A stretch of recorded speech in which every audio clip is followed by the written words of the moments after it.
Well, hello again, and welcome to video number 2 of our little mini-series on strumming, helping you to sort of raise your bar on strumming technique and get beyond all that canned strumming pattern business. But we're going to review a little bit of video 1 just to get everybody caught up in case you haven't seen it. If you haven't seen video 1, go ahead, go up above, I think it's up above, and click that video and go ahead and check that one out first before coming to check out this one. The big concept, I'm just going to have a sip of tea first. Just hold on a sec. Sorry about that. The big concept in video number 1 was the whole notion of, in your history of playing your guitar, generally as a newcomer to the guitar, but even people perhaps who've been playing at an intermediate level, whatever that means. The big idea is that something, in all likelihood, has been missing from your overall education in strumming. And that's primarily due to, as what I've been referring to as strummed or canned strumming patterns. That approach has sort of dominated your perspective on how strumming happens and how you play along with songs and all of that. And what I'm suggesting is, what I suggested in video 1, is that there is a more organic approach, an approach that will allow you to feel more deeply capable as a guitarist and certainly as a musician. I probably didn't make it very clear, but if you do approach strumming from the angle that I would like you to, it's not an overnight experience. It's not something that you just get exposed to, the ideas and perhaps a little bit of training and off you go.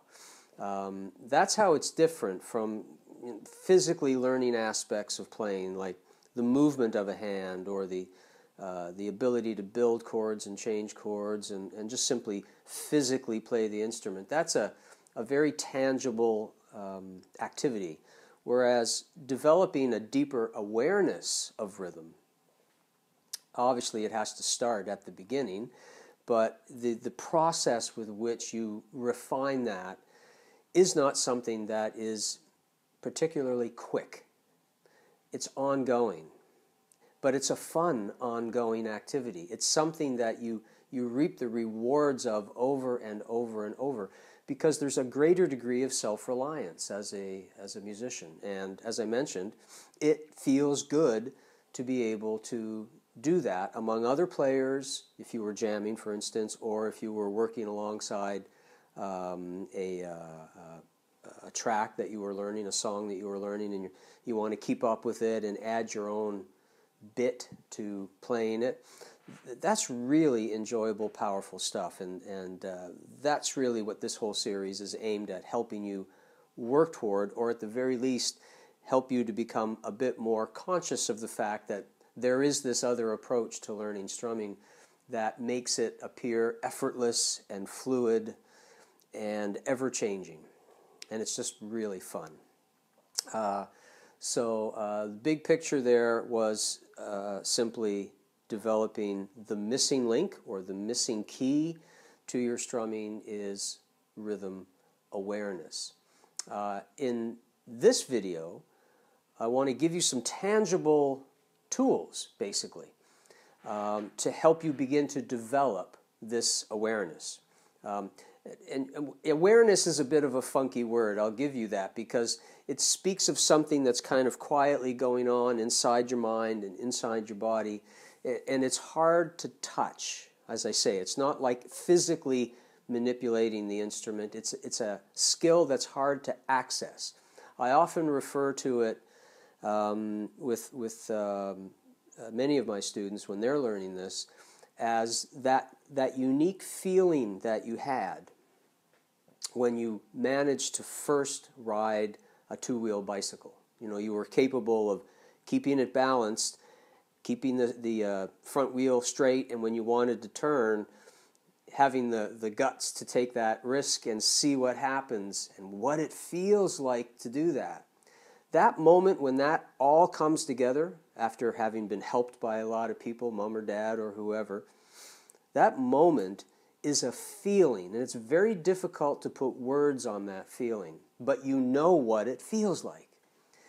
This is what we're aiming for in rhythm awareness development. It's a bit of a what I call a dark art.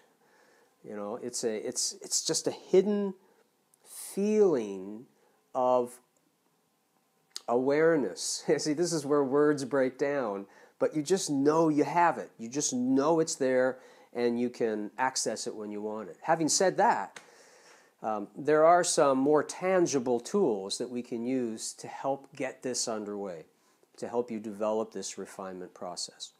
And that's what this video is all about. So why don't we just go ahead and dig into that, and I'll stop my yapping. Remember, I said I tend to yap a lot, and we'll do it right, get right into stuff. Okay.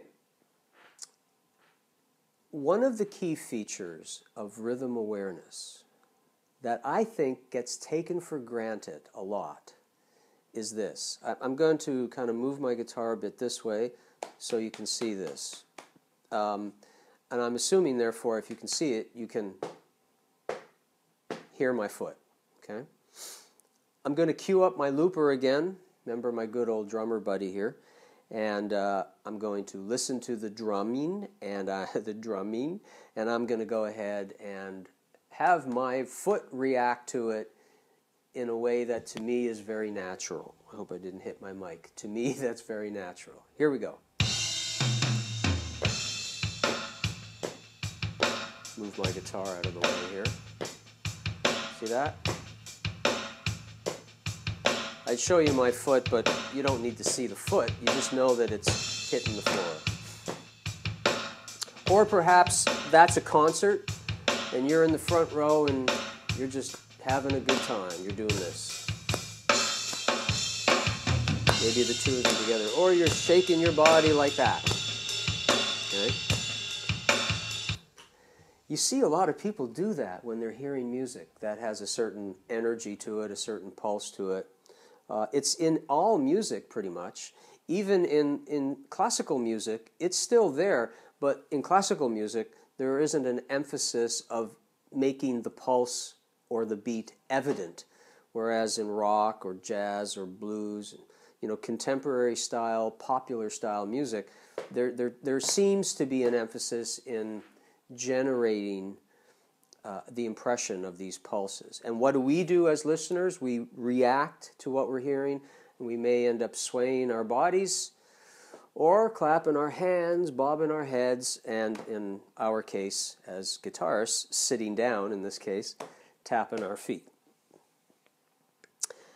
The first thing I ask my students when they see me doing this is I say to them, well, I don't ask them, I say to them, why do you think, I guess I am asking them, why do you think I'm doing that? Why am I tapping my foot to the music that I'm hearing? Most of them will tell me, well, because you're having a good time. That's true. Most people will interpret that activity as just you're having a good time, you're into it.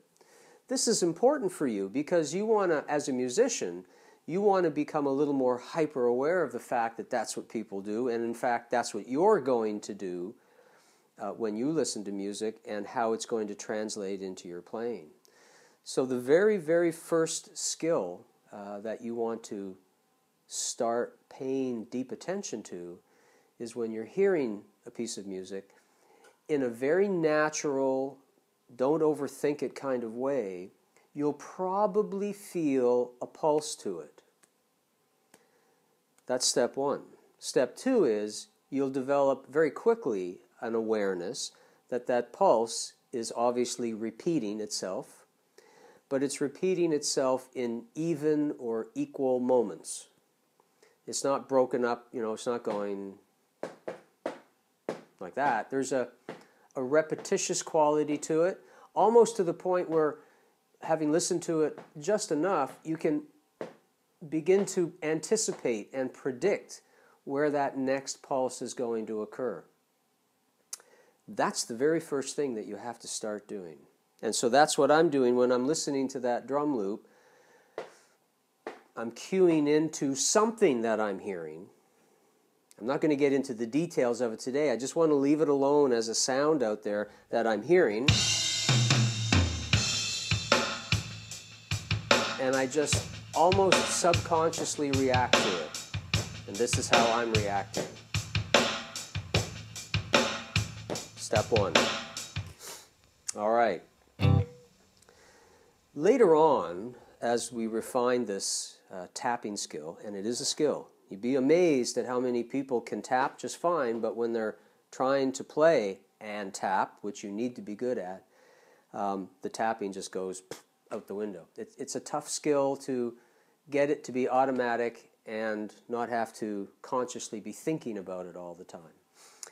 Again, you end up having done it so much that it gets to the level of a feel. This is what makes rhythm awareness a little abstract for people. Okay. The second thing that I want you to be aware of while you're tapping is that I need you to start consciously counting.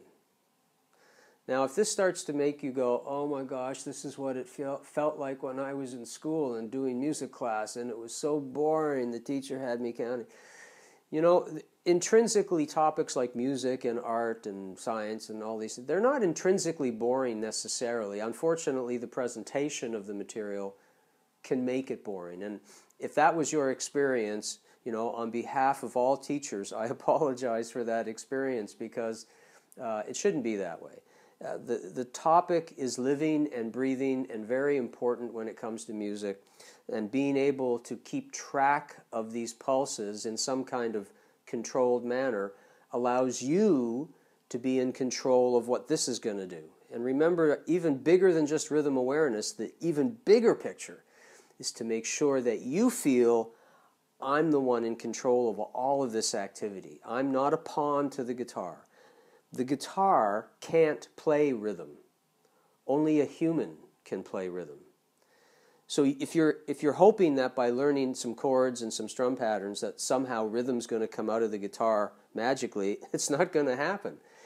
It has to come from you through the instrument. And if that sounds kind of touchy-feely, wishy-washy, it's just the truth. That's the only place rhythm resides, is in you. And so we need to develop some tools to control what we're learning, and the first tool is to learn to count.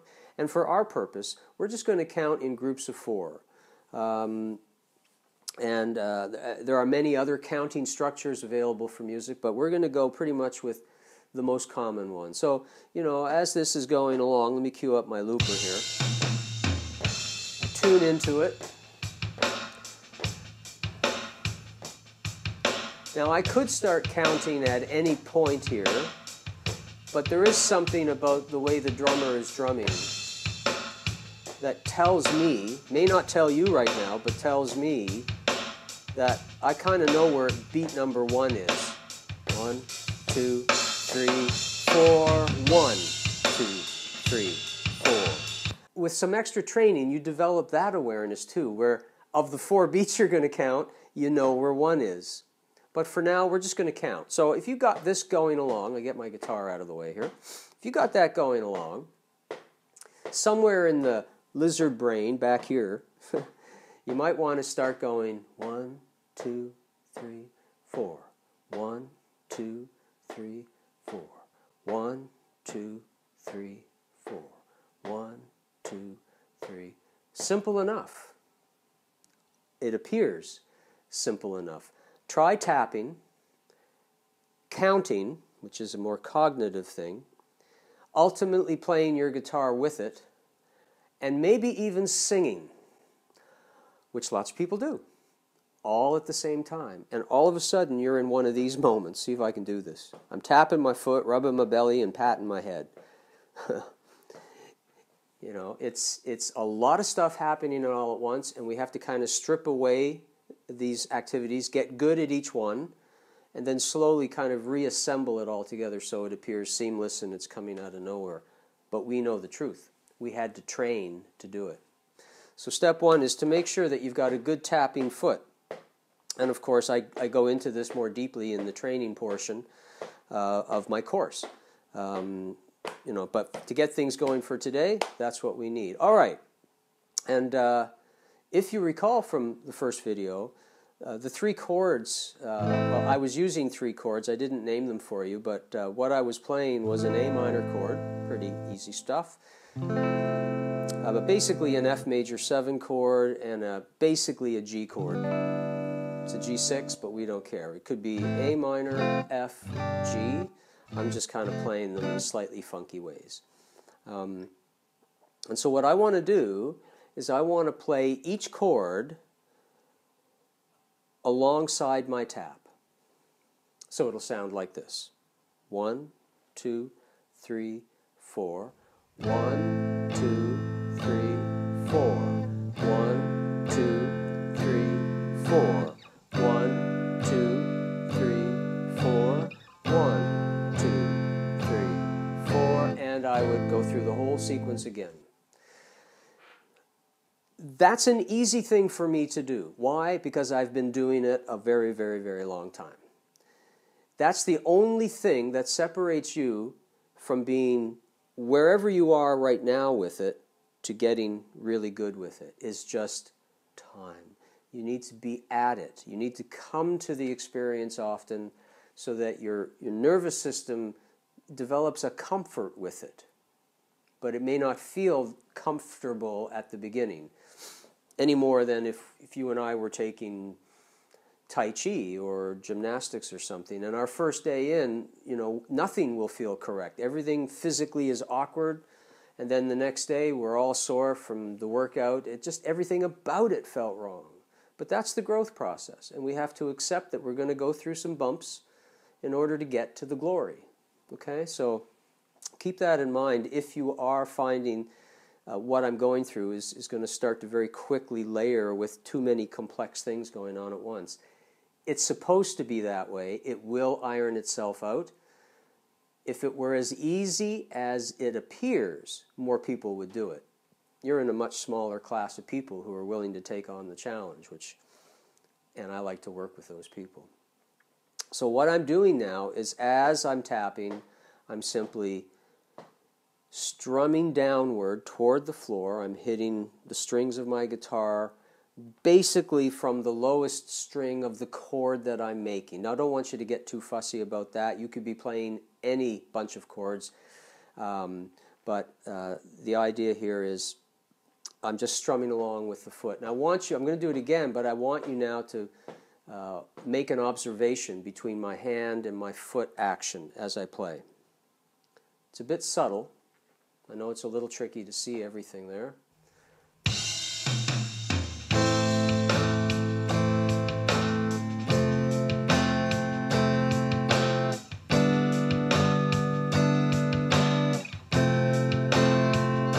I'll do it again.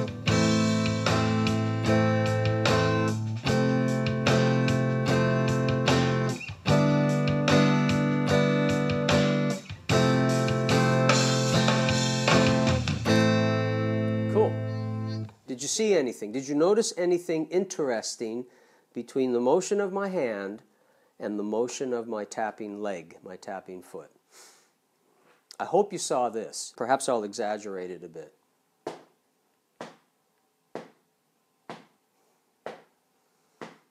I guess the best thing you could say, I'm watching it as I do it here, the best thing that you could say is that they seem to be moving in a synchronized way. They're moving together.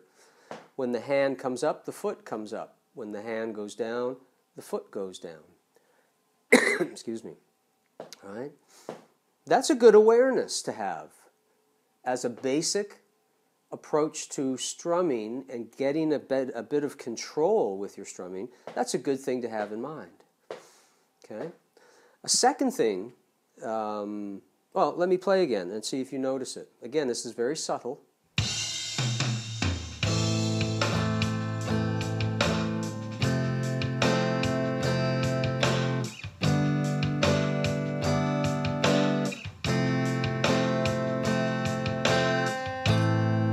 See it? Sometimes it's just so painfully obvious people don't even recognize it, but it's simply this. you know, as I'm doing what's called a down strum on the guitar, where I'm moving from the thicker, heavier strings to the skinny guys toward the floor, a down strum, it's moving downward toward the floor. You'll notice that as I hit the strings going down, I needed to bring my hand back up again in order to hit the strings on the next tap. Makes sense, right? But I could have hit the strings coming up, couldn't I? So in a sense, I chose, when I'm doing this, along with my foot, I'm choosing to only hit, of this whole motion right here, I'm only choosing to hit the downward part of it on the strings. I could be doing this. Right? Down, up, down, up, down. See the motion with the foot? But if I continue this motion with my hand and consciously only hit the down strokes, in other words, when I go down, watch this, I slightly pull the hand away, just enough to clear the strings, and then I come back again. See, little tiny sort of circle, so that I miss them coming. That's my choice. I decided, as I'm listening to this, that that's what I'm going to do. Why I decided that, we don't care right now. That's too complicated. And I might not even be able to answer it. It just felt right. You can see it? See me scooping away from the strings? Oops, there we go. That makes sense.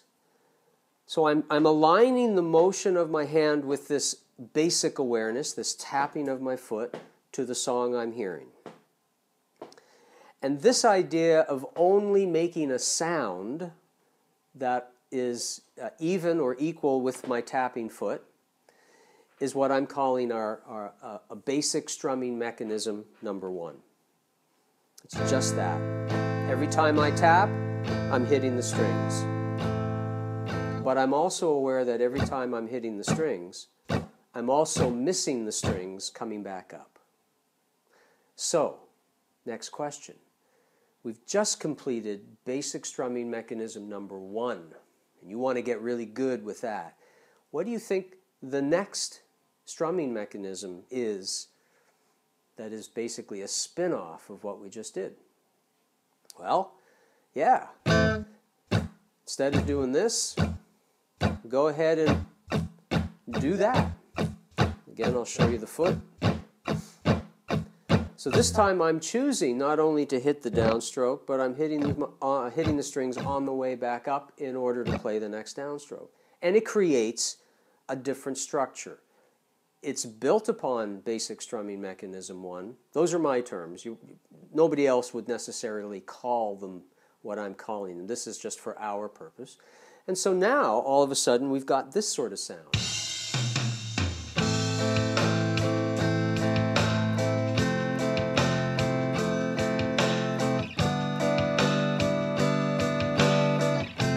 One more time.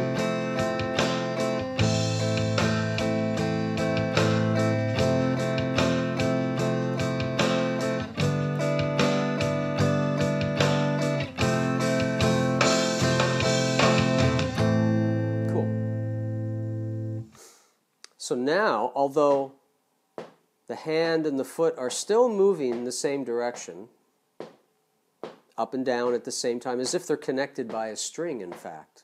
Like I'm pulling my leg up every time I strum, right? We want this connection to be very, very strong.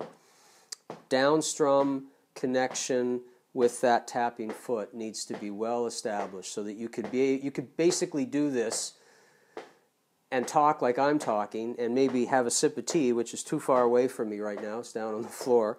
Maybe have a sandwich, or be thinking about making the sandwich for lunch, which reminds me I'm hungry, all while keeping this indestructible.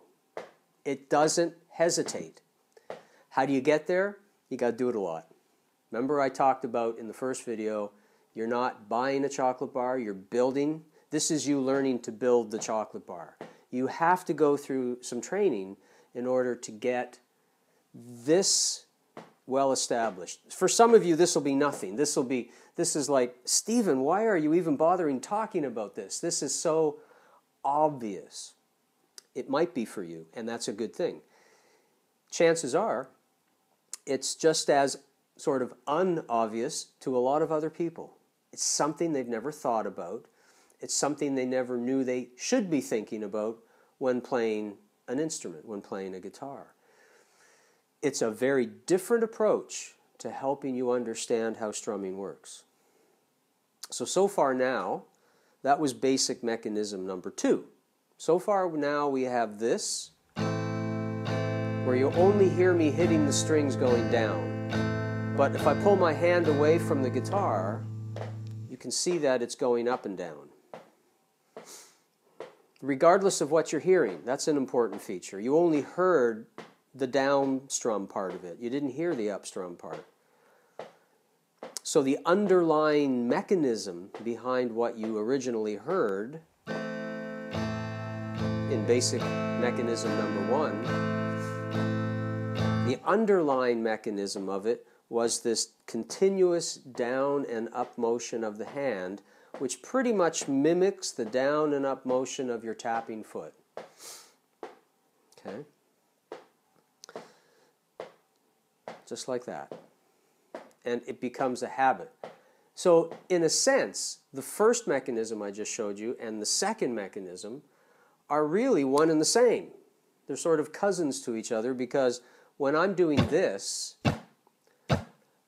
in terms of my hand, as far as the hand is concerned, when I go to this, it's exactly the same.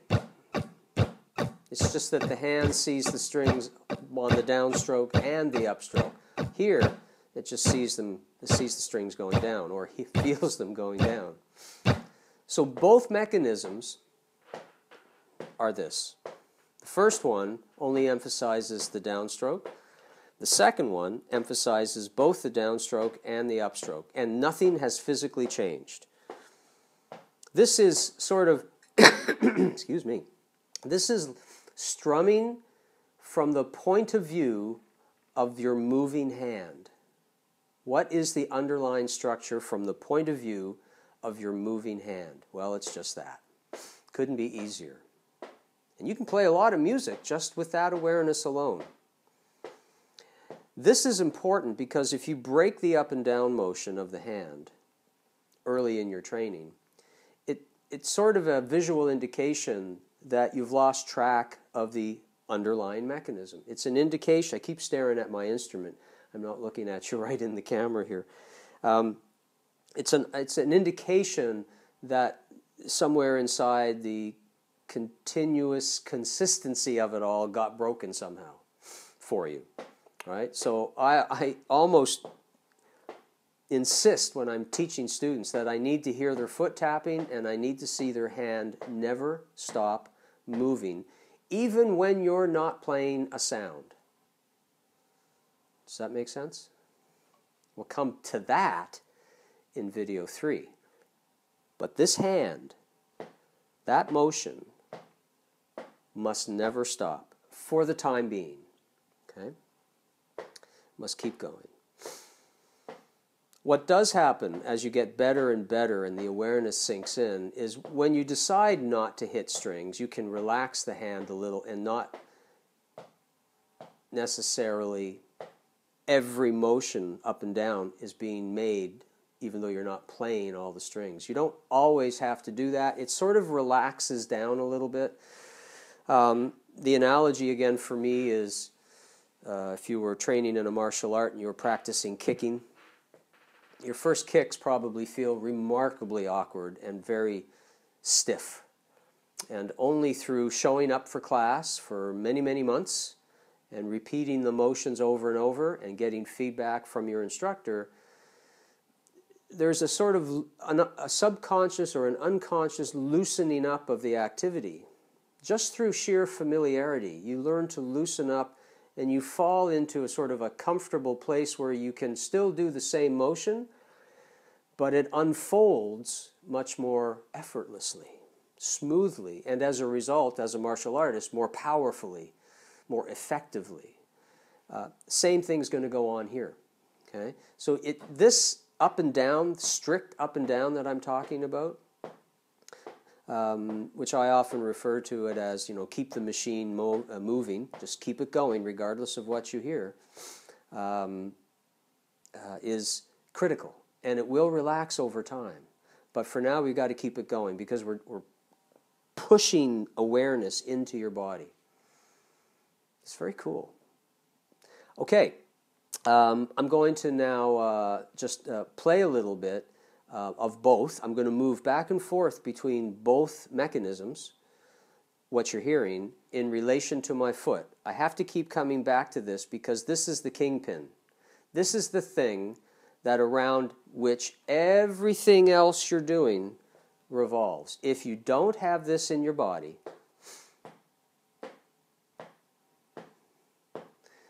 this can all crumble away. Now, some people might just reflect it by doing this. It's very quiet. That tells me, too, that they're feeling it. That's okay. I just tend to tap, and I'll move a lot and do this. But many, many more people don't do a thing. They just sit there like zombies, in a way, with no expression of musicality coming through. Well, it's no reason there's no expression of it because they've not generally been taught it. So that's what we're trying to fix. So I'm going to go ahead and cue up the looper, and I'm going to play basic strumming mechanism 1, and I want you to pay attention to the foot, pay attention to the motion of the hand, and pay attention to what you're hearing. Okay, here we go.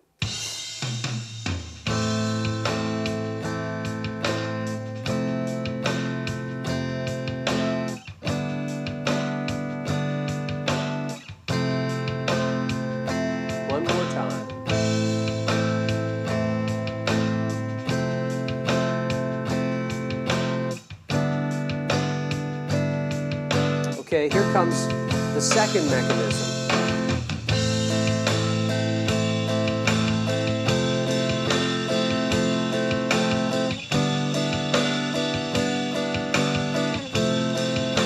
One more time.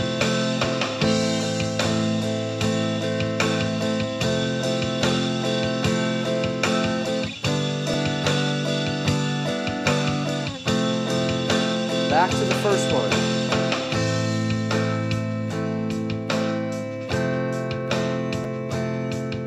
Could I do the second one right now? Sure I can. If I feel like it. Maybe I'll do 2 of these and then 2 of these.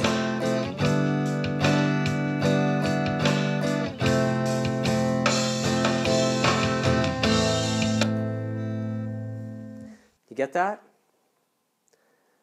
There is so much I can't impress upon you. This is critical.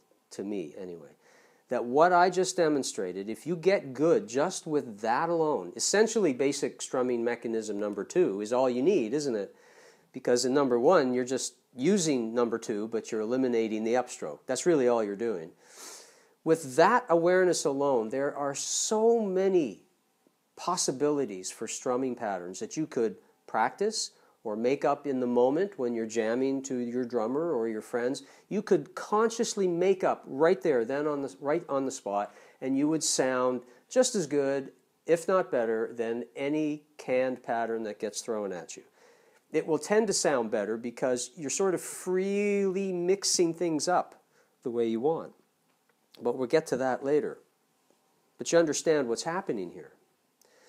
Okay, we have one more mechanism to cover in this video. Number 3. I know these are not fantastic titles, but let's have a look at this. I'm just going to get the looper going again, and I'm going to play. And again, I'm going to get you to watch and listen and make some decisions for yourself based on what you're hearing and seeing as to what I'm doing. Because I'm going to ask you a question, aren't I? Here we go.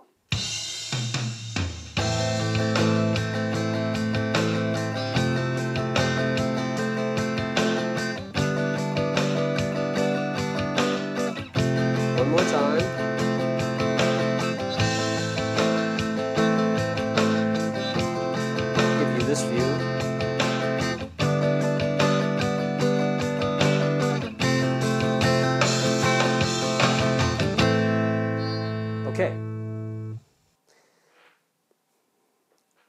this was still doing the same thing. Did you notice that? The drummer was still doing the same thing. What differed was me.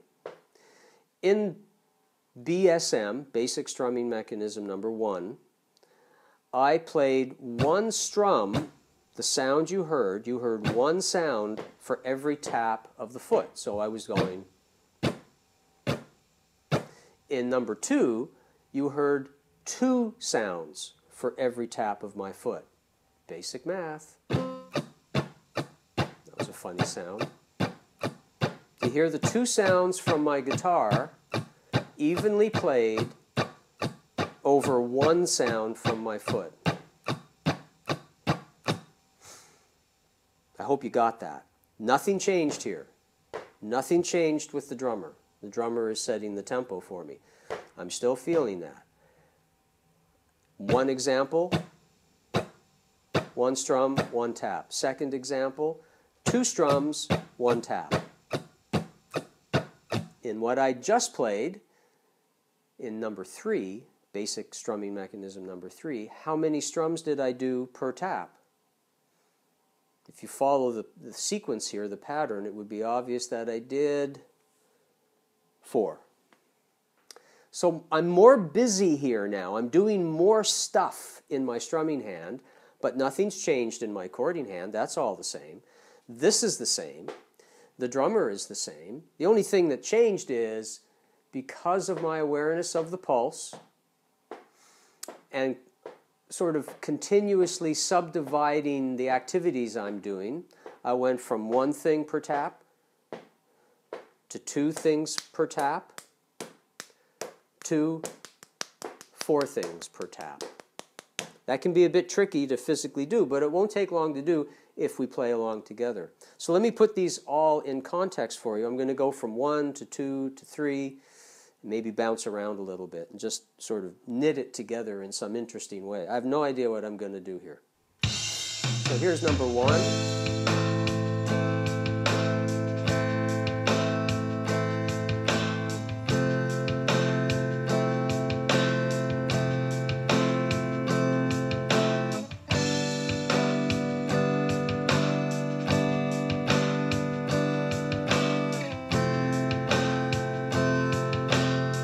Can you feel that I'm about to go to number 2?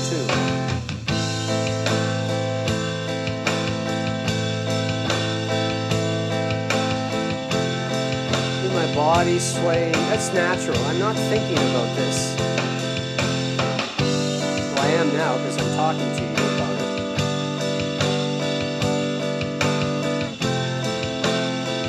Okay, here comes number 3.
That foot, it has never changed the whole time.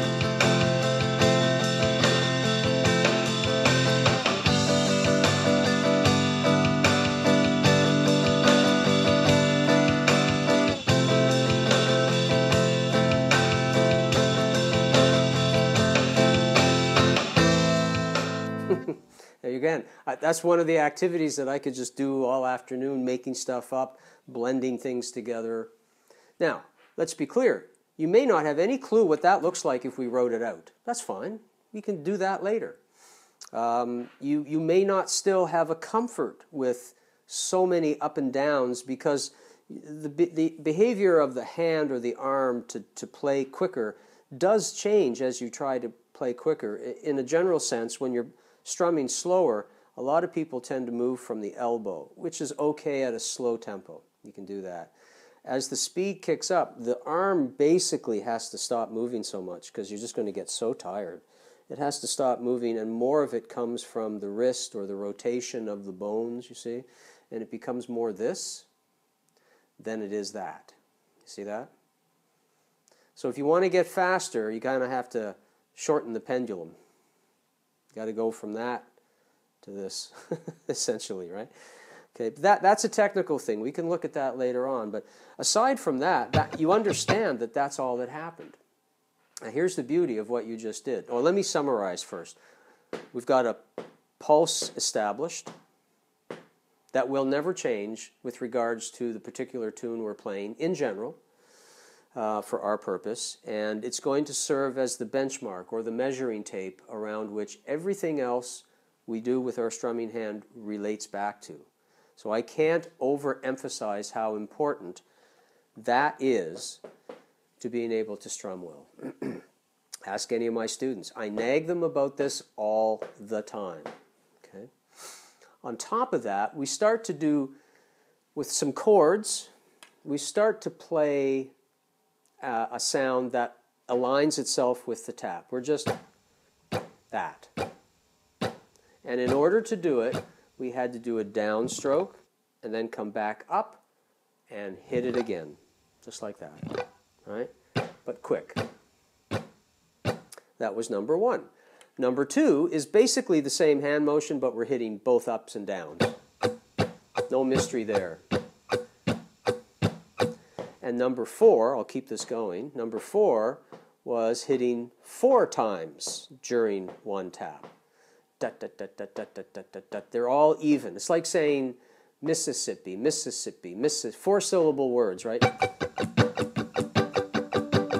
Mississippi, Mississippi, Mississippi, Mississippi, Mississippi, Mississippi, Mississippi, or pop it, pop it, pop it. 2 syllables, right? Pop it, pop it, pop it, pop it. Blue, blue, blue, blue. Pop it, Mississippi, pop it. Mississippi, Mississippi, Mississippi, pop it. Blue, blue. Getting it all knitted together is a training exercise. Keeping it all under control while you're tapping and counting and keeping track of things is a training exercise.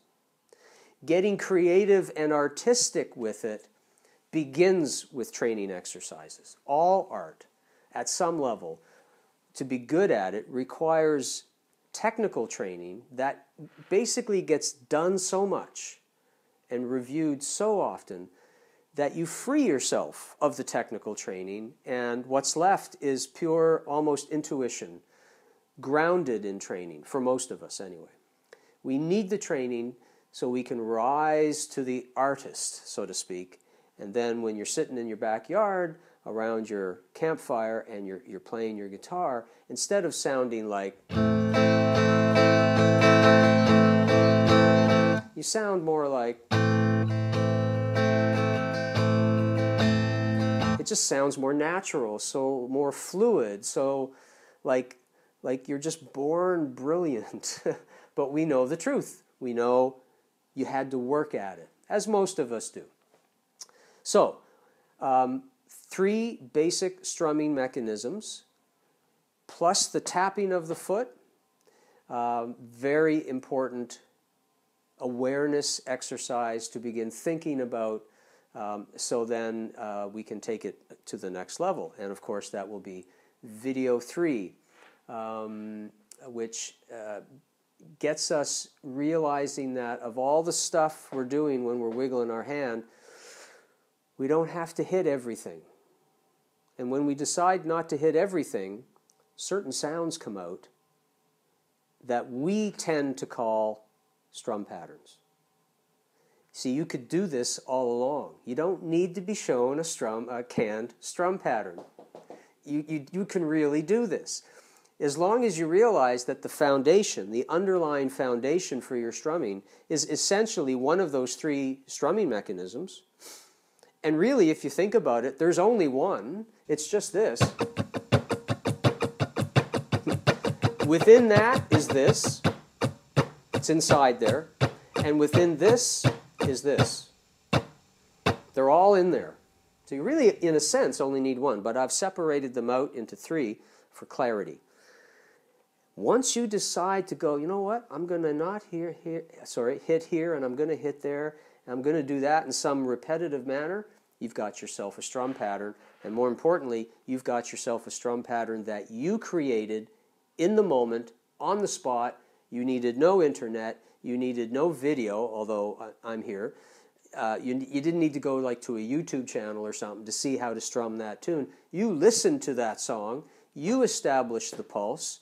You made a decision, which we'll talk about later, about whether is it basic strumming mechanism 1 that basically fits the song? Is it 2 or is it 3? In video 3, as I mentioned, we're going to start doing some elimination activity. What I call, there are ghosts in your strumming.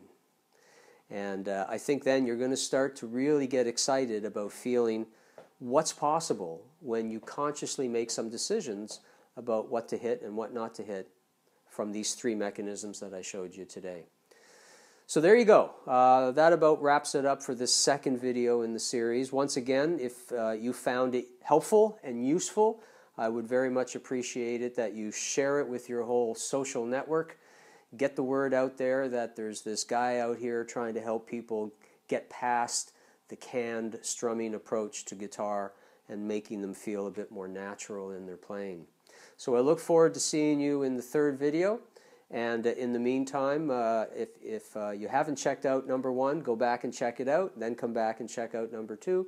And I'll see you with number 3 real soon.